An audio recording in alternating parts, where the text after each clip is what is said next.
Good afternoon. A convicted drug kingpin keeps getting locked up, released, then locked up again. Now, for the third time, Jose Mario Trujillo has been arrested for dabbling in the world of drugs. It's another frustrating arrest for probation officers who say he needs to stay behind bars. News 13's Crystal Gutierrez is in the Newsplex with details. Now, Kim, each time Trujillo violates his probation officers say they ask the judge to throw him back in prison to finish his remaining 10 years locked up. But time and time again, he's allowed back on the streets on supervised probation. They found approximately 12 ounces of heroin in a backpack, also some Xanax, cocaine, oxycodone, and some cash. Probation officers say it's a massive stash of drugs that wasn't too big of a surprise. After all, the man they say had the drugs has been called a drug kingpin. Jose Mario Trujillo was arrested Monday again. This now makes 1, 2, 3, 4, 5 trips to Santa Fe County Jail for Trujillo.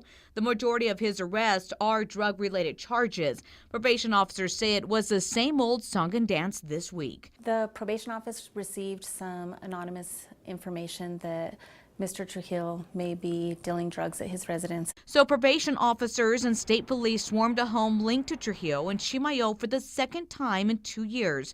They say they found nearly $5,000 worth of drugs and another $5 grand in cash outside the home. Another probation violation. It's his third so far. Trujillo was picked up on a probation violation and trafficking charges just 13 months ago, where probation officers found about 40 grand in cash and drugs. On all of our probation revocations that we have sent to the court, we have asked for full revocation. Probation officers say they asked last year that Trujillo be thrown back into prison to finish his remaining sentence. That would have locked him up for about 10 years. Instead, now retired Judge Michael Vigil sentenced Trujillo to 1 year in county jail, followed by 5 years supervised release. Trujillo walked out of jail in November for good time served. Now 6 months later, he walked right back in for another probation violation. Apparently, he did not get the message.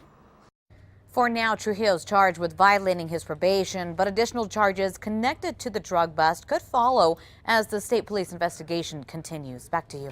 Okay, thanks, Crystal. Now we called retired Judge Michael Vigil to ask why he didn't hand Trujillo a longer sentence. He told us since he's retired, he doesn't have immediate access to cases, so could not comment on the matter.